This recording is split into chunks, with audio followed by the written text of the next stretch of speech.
سنتے ہیں اردو میں خصوصی اپڈیٹ۔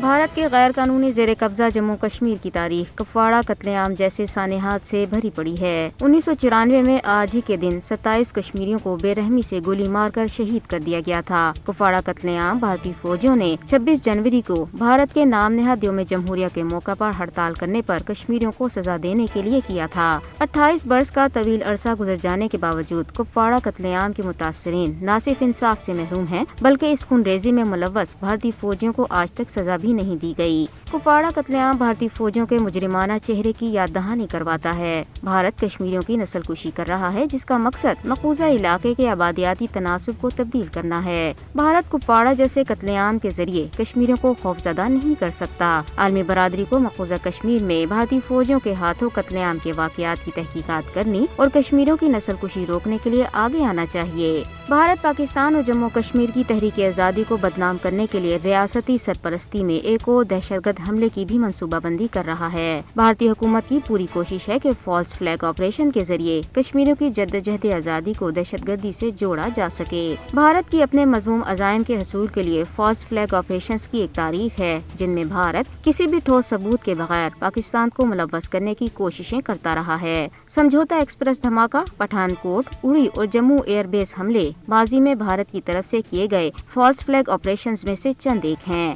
بھارت ہمیشہ وکٹم کارڈ کھیلتا ہے اور اپنی ملکی ناکامیوں کا ذمہ دار پاکستان کو ٹھہراتا ہے۔ بھارت جنوبی ایشیا میں دہشت گردی کا شکار نہیں بلکہ خود دہشت گردی کی ماں ہے اور پاکستان میں ہونے والی دہشت گردی کی باقاعدہ سرپرستی کر رہا ہے۔ مودی کے زیر قیادت بھارتی حکومت اپنے جارحانہ اور توسیع پسند ایجنڈے پر چل رہی ہے جو علاقائی امن کے لیے شدید خطرہ ہے۔ مودی پاکستان اور مقبوضہ کشمیر کی تحریک آزادی کے خلاف اپنے مذموم عزائم میں ضرور ناکام ہو کر رہے گا۔